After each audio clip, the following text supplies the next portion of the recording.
یہ وہی لوگ کرتے ہوں گے جن کو علم سے کوئی تعلق نہ ہو، یا خاندانی اعتبار سے ان کے اندر شرافت نہ ہو، سیدھی سی بات ہے۔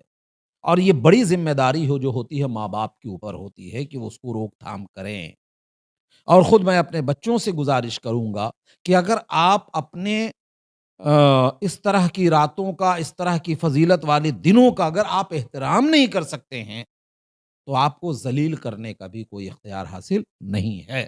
آپ اسلام کے نام پر اسلام کو بدنام کر رہے ہو، اسلام کا ایسا کوئی دستور نہیں ہے جو آپ پیش کر رہے ہو۔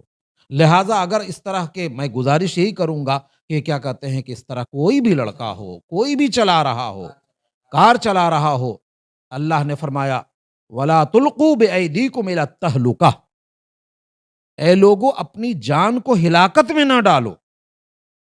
تو اس طرح کے چلنے کا مطلب اپنی جان کو ہلاکت میں ڈالنا ہے، قرآن کے حکم کی نافرمانی کرنا ہے۔ لہٰذا اس سے ہرگز ہرگز ایسا نہ کیا جائے، باز رہنے کی ضرورت ہے۔ میں گزارش کروں گا تمام نوجوانوں سے کہ اس طرح کا کام ہرگز نہ کریں، جس سے خود آپ کی جان ہلاکت میں، آپ سوچیں تھوڑی سی آپ کی غلطی ہے، آپ کے پیچھے رونے والوں کا کیا حال ہے۔ آپ یہ بھی نہیں سوچتے ہو کہ ماں کا کیا حال ہوگا، باپ کا کیا حال ہوگا، بھائی بہنوں کا کیا حال ہوگا، جو آپ کی محبت میں پڑے رہتے ہیں۔ اس وقت میرے سامنے ہیں کلکتہ شہر کے جانے مانے عالم دین حضرت مولانا شبیر ملک مصباحی صاحب، جو کہ کلکتہ کے رائل اسٹیٹ مسجد کے خطیب و امام ہیں، ساتھ ہی ساتھ سدرۃ المنتہا ویلفیئر ٹرسٹ کے روح روا بھی ہے، فاؤنڈر بھی ہے۔ حضرت سے ہم بات کریں گے شب برات کے تعلق سے۔ السلام علیکم ورحمۃ اللہ وبرکاتہ۔ ماہ شعبان المعظم بہت ہی بابرکت مہینہ ہے۔ اس سلسلے میں سب سے پہلے تو مطلق شعبان، پورا مہینہ شعبان کا، یہ بہت ہی اہم فضیلت کا حامل ہے۔ رسول پاک صلی اللہ تعالی علیہ وسلم کثرت سے اس ماہ مبارک میں روزہ رکھا کرتے، اور بعض روایتوں میں یہ بھی آیا ہے کہ رسول پاک صلی اللہ علیہ وسلم پورے ماہ روزہ رکھتے۔ مراد یہ ہے کہ بہت زیادہ کثرت سے روزہ رکھا کرتے۔ اس سلسلے میں کئی چیزیں ہیں۔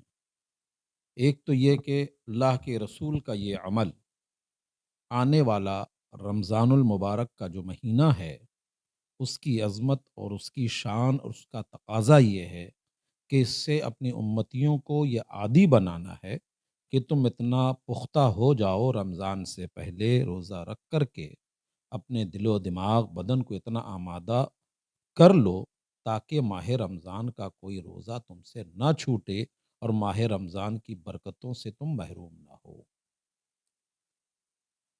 مزید یہ بھی روایت ہے کہ رسول پاک صلی اللہ علیہ وسلم نے فرمایا کہ اس ماہ مبارک میں اللہ تبارک و تعالی بندوں کی موت کب ہونی ہے، کس کو رزق ملنا ہے، کس کو زندگی ملنی ہے، یہ سارے فیصلے بھی فرماتا ہے۔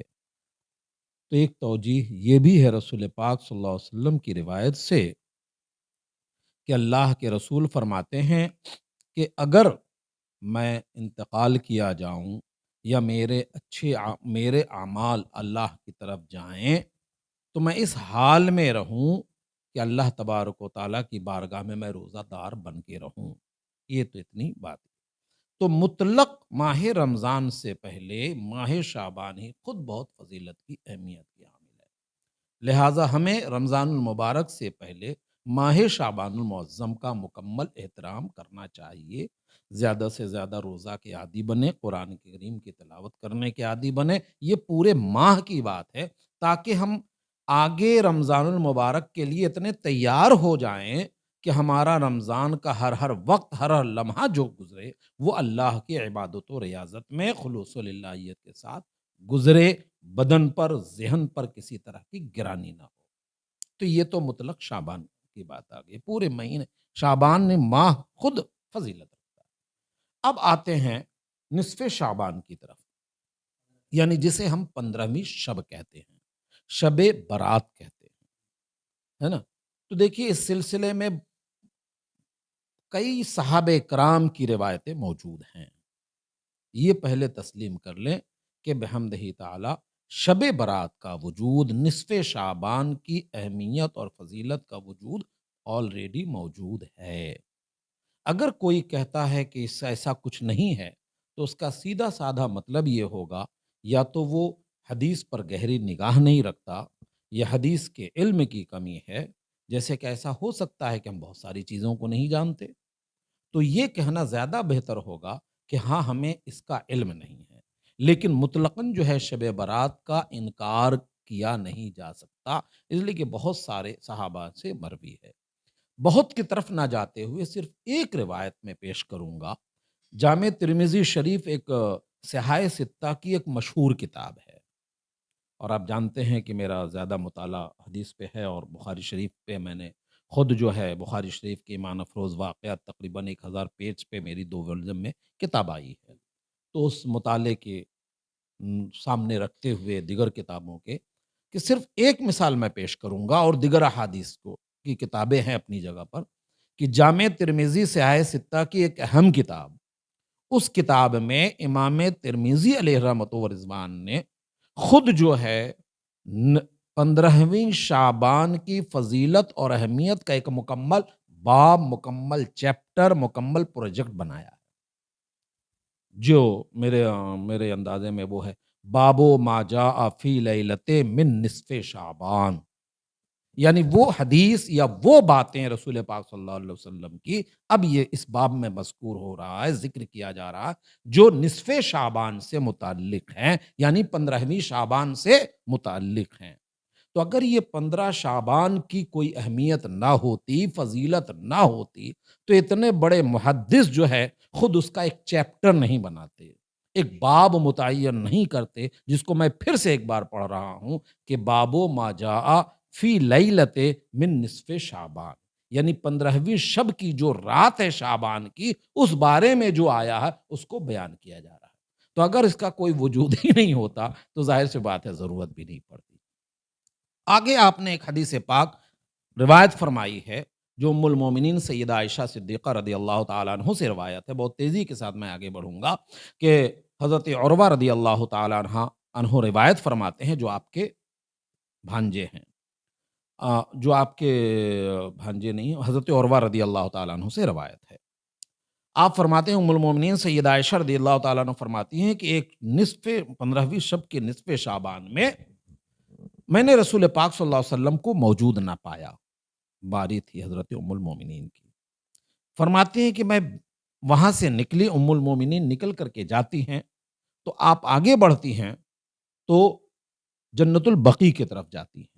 اچھا، جنت البقیع جو قبرستان ہم لوگوں کا تصور ہے کہ گھر سے 1 آدھ میل دور، 2 میل دور، ایسا نہیں ہے، بلکہ آپ لوگوں نے گئے ہوں گے تو دیکھا ہوگا کہ وہ متصل ہوتا ہے، حرم پاک سے متصل ہے، تو اس زمانے میں اور بھی قریب تھا۔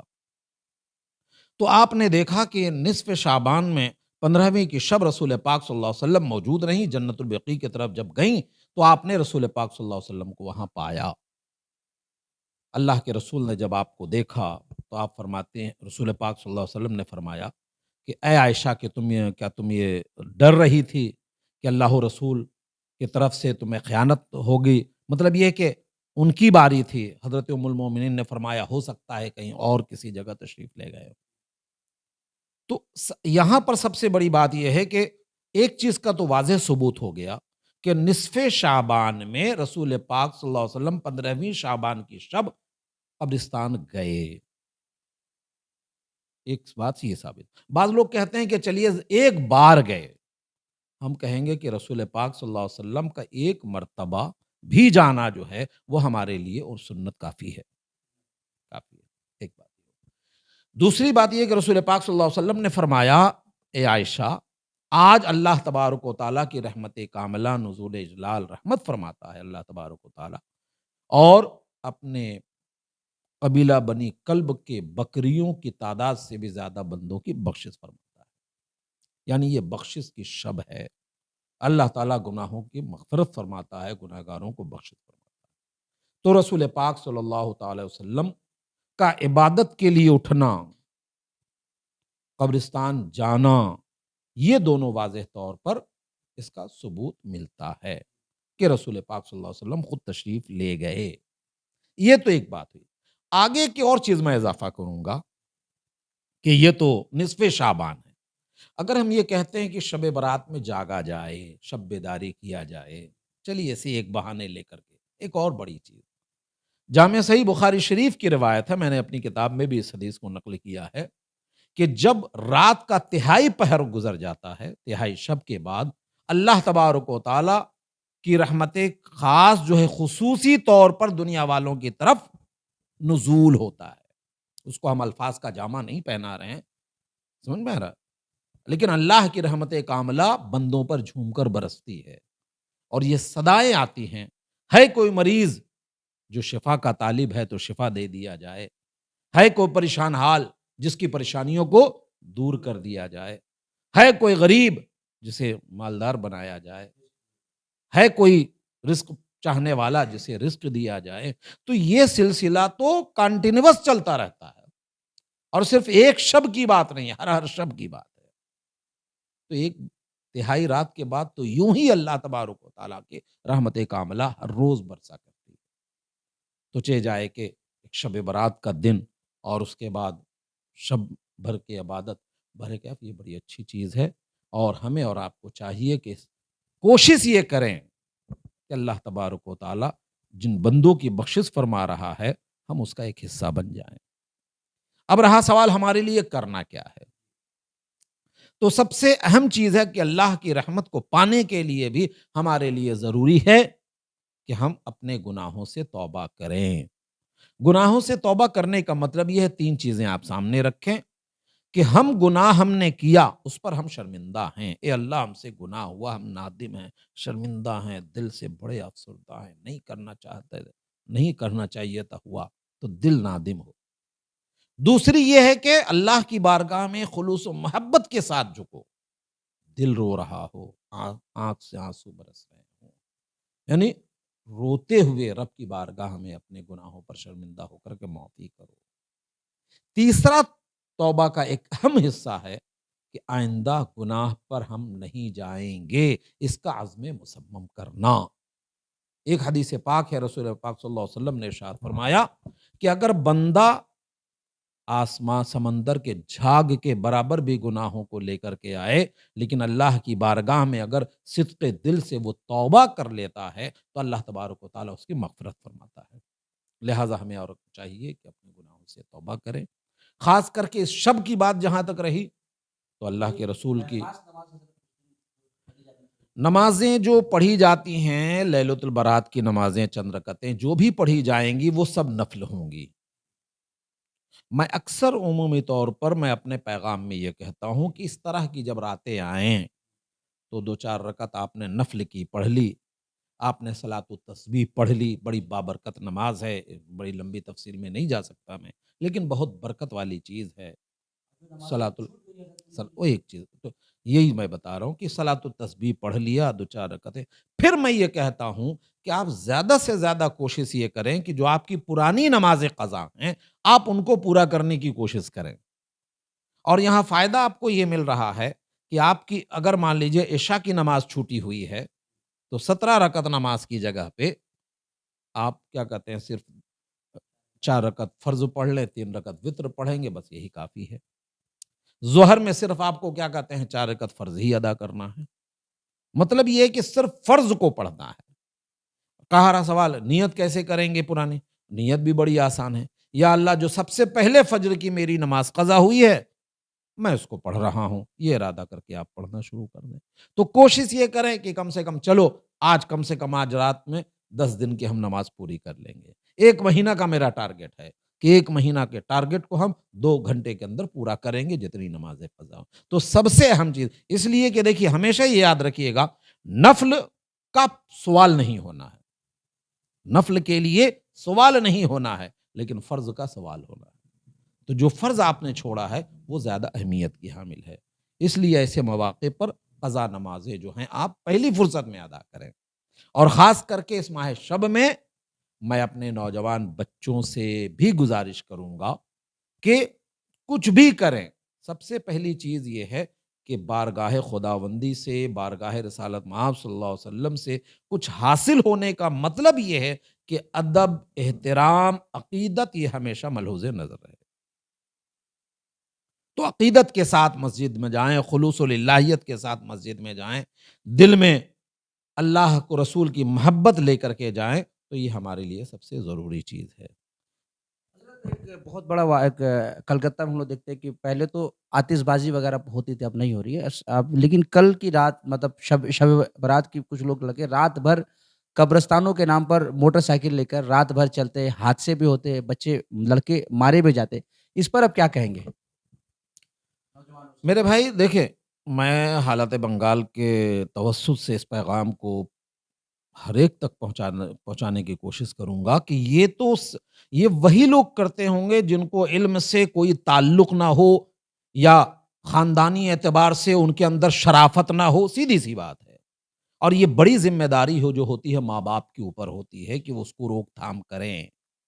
اور خود میں اپنے بچوں سے گزارش کروں گا کہ اگر آپ اپنے اس طرح کی راتوں کا، اس طرح کی فضیلت والے دنوں کا اگر آپ احترام نہیں کر سکتے ہیں، تو آپ کو ذلیل کرنے کا بھی کوئی اختیار حاصل نہیں ہے۔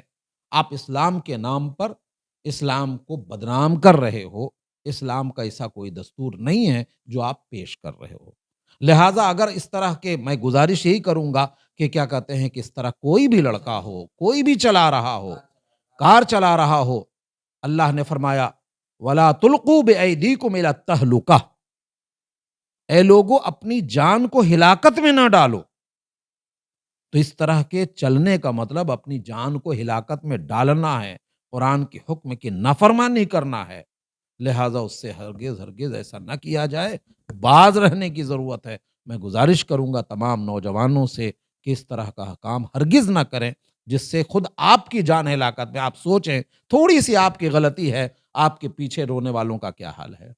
آپ یہ بھی نہیں سوچتے ہو کہ ماں کا کیا حال ہوگا، باپ کا کیا حال ہوگا، بھائی بہنوں کا کیا حال ہوگا، جو آپ کی محبت میں پڑے رہتے ہیں۔ تو اس طرح خبردار اپنے لوگوں کی نہ کوشش کریں۔ قبرستان حضرت کیسے جایا جائے؟ قبرستان داخل ہونے کی دعا اور اپنے مردوں کو کے لیے کس طرح نجات کا راستہ وہاں دعا وغیرہ؟ اہم چیز یہ ہے کہ سب سے پہلے جب آپ قبرستان میں آپ جائیں، تو قبرستان میں جانے میں ایک تصور کریں، آپ سوچیں قبرستان میں جانے کا کیوں حکم ہوتا ہے؟ حدیث میں بتایا کہ جاؤ، اس لیے کہ غور کرو، یا اللہ یہ آدمی دنیا سے جا چکا ہے، ہم کو بھی آنا ہے، اللہ کا خوف پیدا کریں۔ قبرستان میں جائیں تو السلام علیکم یا اہل القبور نہیں آتا ہے، اے قبر والو تم پر سلامتی نازل ہو، اتنا پڑھیں۔ پھر جو بھی آپ نے پڑھا ہے، الحمد شریف یاد ہو وہی پڑھ لیں، قل یاد ہے، جو بھی آپ پڑھ سکتے ہو پڑھ لیجئے۔ یا اللہ اس کا ثواب رسول پاک صلی اللہ علیہ وسلم تک پہنچے، ہمارے فلاں مردے تک پہنچے، اور فلاں تمام قبرستان کے مرحومین تک پہنچے۔ یا اللہ میرے ابا کی بخشش فرما، میرے اماں کی مغفرت فرما۔ اگربتی اور بہت ساری چیز جو خوشبو وغیرہ، کوئی موم بتی جلاتے، کیا اس کا بھی کچھ دین میں؟ پہلی بات تو یہ ہے کہ ہاں، یہ بہت امپورٹنٹ سوال ہے آپ کا۔ دیکھیے، عام قبروں پہ اگر بتی، یہ موم بتی جلانے کا مقصد تو ایک سمجھ میں آتا ہے کہ اندھیرا ہے تو اجالے کے لیے جلائیں، اور اگر بتی اس طرح کی مطلب ٹیوب لائٹ وغیرہ سب جل رہا ہے، ہر چیز نظر آ رہی ہے، لائٹنگ پوری ہے، تو پھر کیا کہتے ہیں کہ اس کی کوئی اجازت ہے ہی نہیں، کوئی ضرورت ہے ہی نہیں۔ رہ گیا سوال کیا کہتے ہیں خوشبو اور اگربتی کا وہاں لگانا، یہ بھی جو ہے عام قبروں پہ، اس لیے کہ کیا ہے، خوشبو کا مقصد یہ ہے کہ اس سے فائدہ پہنچے۔ اب مٹی میں اگر ہم نے اس طرح کا لگایا تو اس سے فائدہ کیا ملتا ہے؟ اگر پھول ڈال رہے ہیں تو پھول کے بارے میں حدیث پاک ہے کہ پھول جب تک تر ہو رہتا ہے تب تک وہ ذکر الہی کی وجہ سے میت کو سکون ملتا ہے، تو اس کی اجازت ہے۔ لیکن جو اگربتی وغیرہ سلگانے کی وہاں پر کوئی اجازت نہیں ہے، اور کوئی ضرورت بھی نہیں ہے، مال کا ضائع کرنا ہے جس کو شریعت اجازت نہیں دیتی۔ قبرستانوں میں حضرت بہت سارے لوگ جو قرآن شریف پڑھتے ہیں اور اس کا وہ اجر مانگتے ہیں، کیا انہیں دینا کس حد تک جائز؟ پہلی بات تو اجر کا مانگنا ہی غلط ہے، ایسے کو دینے کا کوئی حق نہیں رہا، آپ خود پڑھ لیں، کوئی ضرورت نہیں ہے کہ اجر کے طور پہ، بدلے کے طور پہ ہم پڑھوا کر کے۔ ہاں، یہ اور چیز ہے، اگر کوئی چیز ہم نے پڑھا کہ بھائی پڑھو، ہم نے اپنی خوشی سے اس کو دیا، تو ایک الگ چیز ہے، ہم نے اس کے وقت کی قیمت دی۔ قبرستانوں میں فقیروں کی، مانگنے والوں کی لمبی آپ کی لائن رہتی ہے، اس کے لیے کیا؟ اس کے لیے کا یہ تو ہم لوگوں نے فقیروں کو بڑھاوا دے دے کر کے اپنی قوم میں فقیروں کی تعداد کو ہم نے بڑھایا ہے۔ ایسے لوگوں کے لیے ہمارے پاس کوئی ہمدردی نہیں ہے، جو لوگ واقعی مجبور ہیں، بے بس ہیں، کمزور ہیں، پیر کے لنگڑے لولے ایسے لوگوں کی ہم مدد کریں، ورنہ مدد کا سب سے بہتر طریقہ یہ ہے کہ آپ کے خاندان میں، آپ کے محلے میں، آپ کے پڑوس میں جو لوگ غریب ہیں، اندازہ جن کو لگ سکتا ہے، ایسے لوگوں کی مدد کرنا ضروری ہے۔ سڑک پر پیشہ ایک ہوتا ہے فقیر ہونا، بن گیا بیچارہ، غریب ہو گیا، اور ایک ہے پیشہ ور بن جانا، کہ اسی کو ہم نے ایسے لوگوں سے اس کو ہم نے بڑھاوا دیا ہے، ہمیں اس سے احتیاط کی ضرورت ہے۔ اللہ تبارک و تعالیٰ تمام مسلمانوں کو شب برات کی فضائل و برکات حاصل کرنے کی توفیق رفیق عطا فرمائے۔ میں تمام سے گزارش کروں گا، خود اپنے لیے، تمام لوگوں کے لیے، اور خاص کر اپنے وطن عزیز ہندوستان کے لیے دعا کریں کہ اللہ تبارک و تعالیٰ اس سے ترقی عطا فرمائے اور اس کے رہنے والے تمام ہندوستانیوں پر اپنا فضل و احسان فرمائے۔ آمین۔